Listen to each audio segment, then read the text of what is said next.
What was the get the hell out of here experience that you terrify the most? Story 1. I don't tell this story often, but this seems like a good place. Back in college, I used to drive up the Oregon coast on weekends, then just crash in my car when I got tired. I woke from a nap in the driver's seat and something just didn't feel quite right. It was just dusk and the light was fading pretty fast. I yawned and stretched, and as I did so, I turned my head to the side and just caught a face ducking down below my rear passenger window. I went to hit the lock button just to make sure, and in my panic, I accidentally unlocked the doors briefly and then locked them again. I stared at the window for a few minutes, knowing that someone was crouching just out of sight. Eventually, I started the car and thought I heard a scuffing sound. Whoever it was didn't reappear, but that was enough for me. As I noped out of there and pulled out back onto Highway 101, I glanced back and a bald figure in a red t-shirt with something wrapped around his face booked it into the woods on the side of the road. That was the end of that weekend trip. I drove the 2 hours back to my dorm room, white-knuckled hands locked on the steering wheel. I had to pull over a few miles down the road, though, to deal with the adrenaline shakes. Story 2. When I was a teenager, I was awoken to a sudden chaos in my house. I come out of my room to see my dad, but naked except for his red wings with a pistol in his hand, absolutely tearing through the house towards the front door. My mother swoops me out of the way and locks me in, and herself into my sister's room. Apparently someone was trying to break into my window and had not realized my parents' window was right by mine. Small craftsman-style home. My dad woke up, grabbed the gun, and chased the dude down the street naked with a gun at 3 a.m., screaming, "I'm going to find you, mother—" Pretty sure every neighbor called 911. Cops come, police helicopter involved, the whole 9 yards. Turns out the dude was some wanted person who'd been outside my window long enough to have smoked a half a pack of cigarettes. Probably the only reason he didn't get in was that we had storm windows, which is what he was trying to pry off when my dad woke up. They did end up getting him hiding in a neighbor's shed. Now, I was born when my dad was only 21, and I was probs under 15 at the time, so he's only Maudi 30. My dad was a construction worker who was like 6'2", and he started going bald young, so he shaved his head and had a huge goatee. He was very menacing looking when he wanted to be. Thank God no one had security cameras at the time, because the image of that angry naked man with work boots on running down the middle of the road kept the neighbors' tongues wagging for months as it was. This was the mid-90s. Story 3. When I was about 11, this house down the street from my grandparents had a reputation for being haunted. One day I was walking to the shop to get supplies for my grandparents, and I saw the owner of the house outside. He was about my dad's age and started talking to me. I really wanted to be the first of my friends to go in the haunted house, and I was asking a million questions about ghosts and stuff, and he told me I could come in and see if I wanted. I said I had to go do my errands, but he was pretty convincing and promised he wouldn't tell anyone. So up his driveway and into the haunted house we went, but I heard him lock the door when we got in, and for some reason I was hyper-aware of it. I said I changed my mind, and he kind of blocked me from the door, trying to change my mind and calling me a scaredy cat and stuff. I don't remember exactly what happened for him to let me out, but he did, and I ran for my life. Sat at the shop for ages, just shaking and wanting to puke without even knowing what I was scared of. Anyway, turned out later, it wasn't a haunted house. The guy was a pedophile and serial child rapist. His house burned down while he was in prison. Story 4. Oh, I have one. Okay, so I'm in middle school, 6th grade, I think. And to get my bus in the morning, I had to walk about a mile to the back of our neighborhood. About 6 a.m. I'm chilling waiting for the bus alone.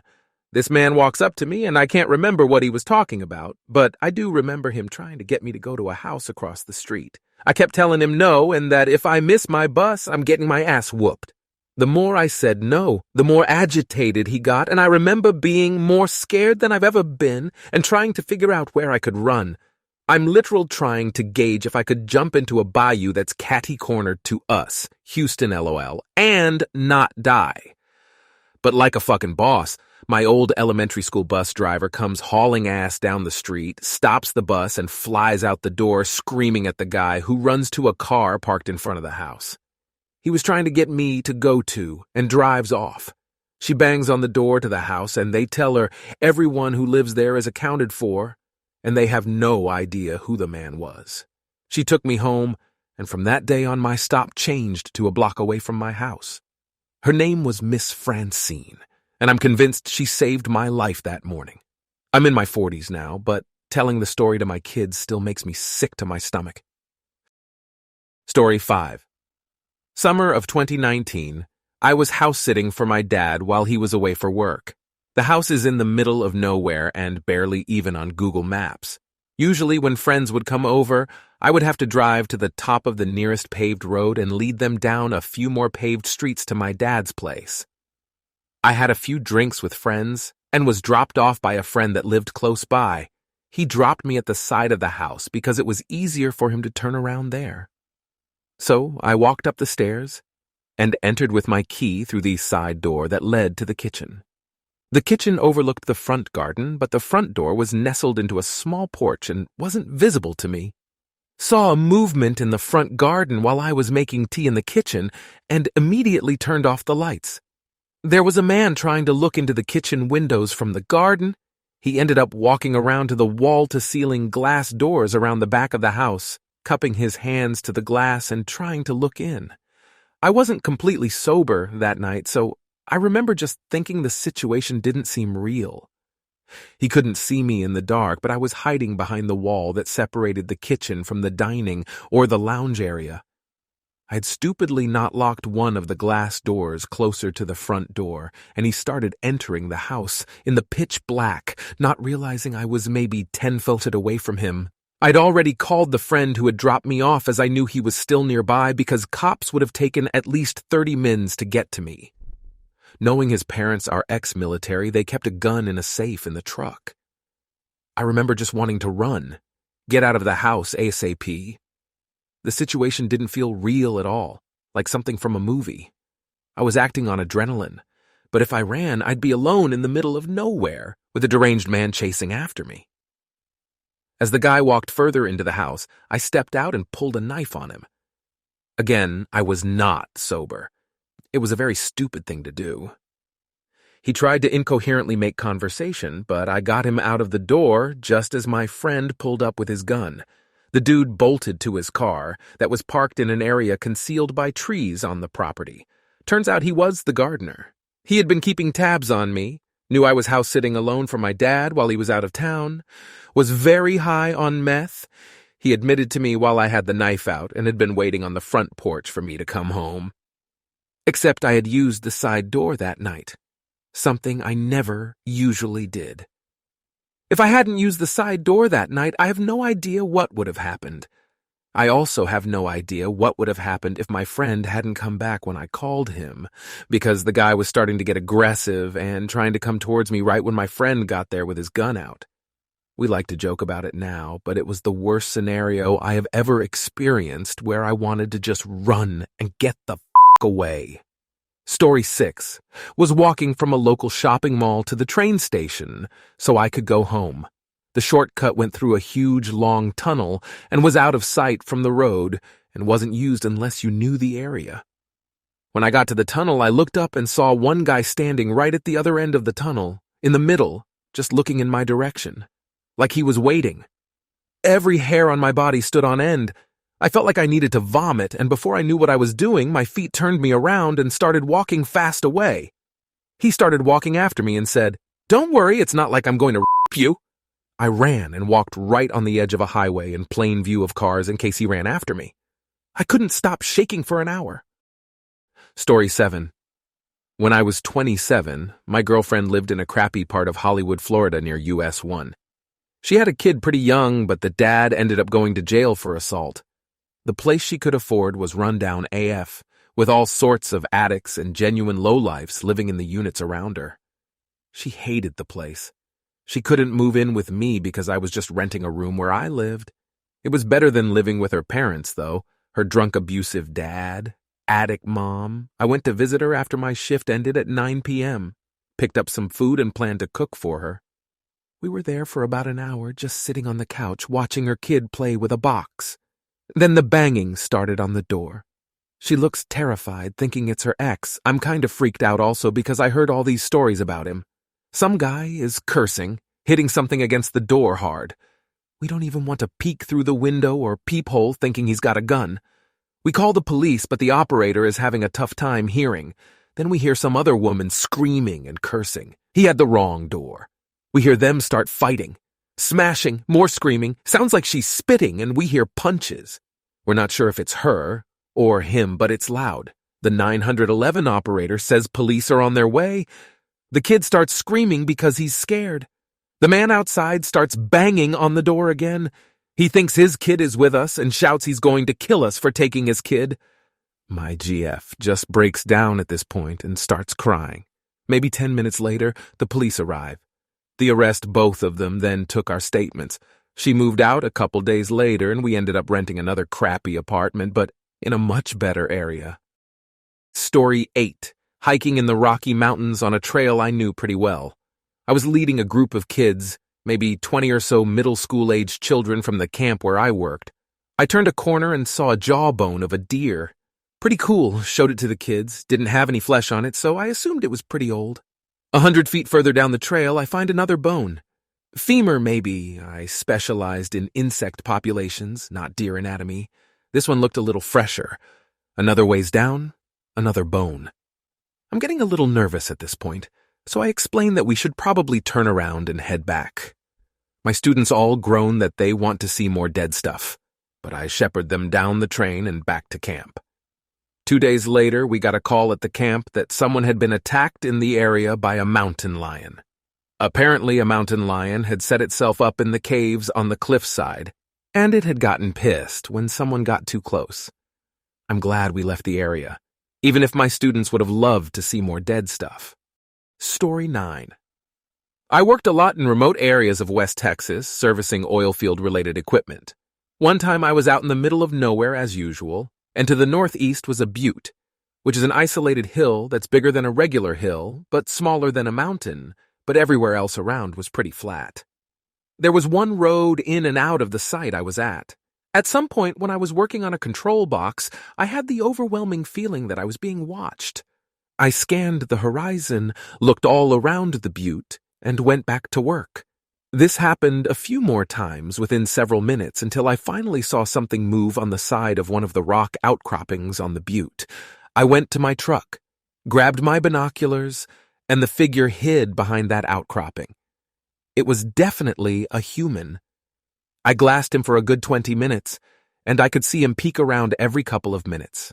Eventually, he leaned out so far that I could see the silhouette of the barrel of a rifle slung around his back. At some point, he was hidden behind his rock for a while, and the next time he peeked out, I couldn't see the rifle. He had either put it down somewhere, or he was now holding it. I immediately felt a sense of impending doom. The hair on my arms and neck was standing straight up.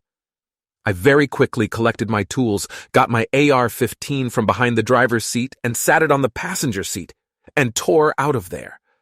I sped down the dirt road, almost clipped the cattle guard, and started cruising down the highway just as the adrenaline started to wear off.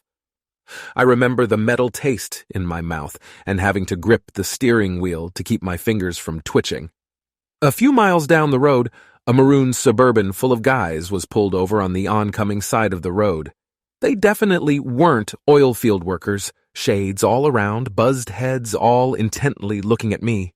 I expected them to pull a U-turn and pursue me, but they didn't.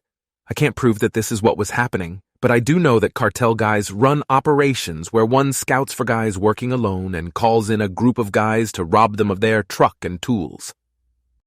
Story 10. Was on a little motorcycle day trip in eastern North Carolina with my girlfriend at the time, pulled up to a stop sign in the middle of nowhere. Look left, look right, look at some little bear cubs that are off about 100 feet along the wood line in front of me.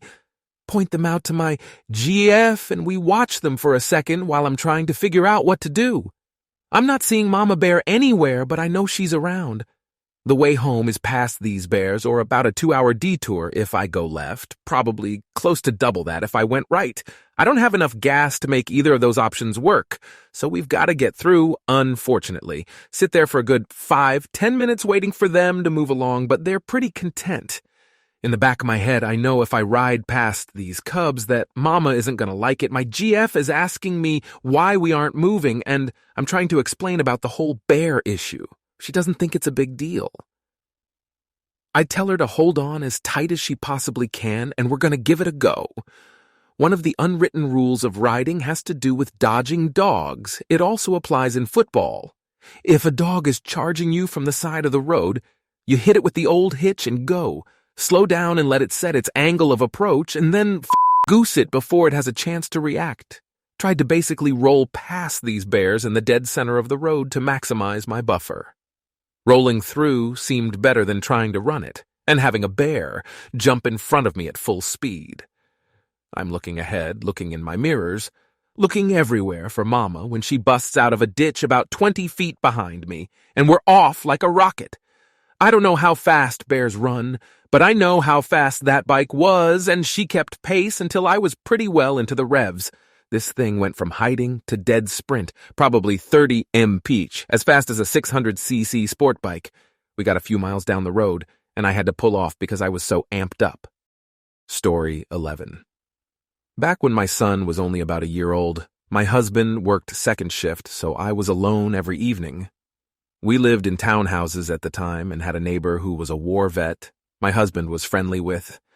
He was a little off in the sense there was very obvious PTSD and other traumas, but all around a nice dude. Anyway, one evening, this guy knocked on the door. I opened it, thinking he probably was looking for my husband, and I was just going to let him know he was working. Dude was super drunk, wouldn't stop talking, and kind of made his way into the house. He also brought his huge-ass German shepherd with him.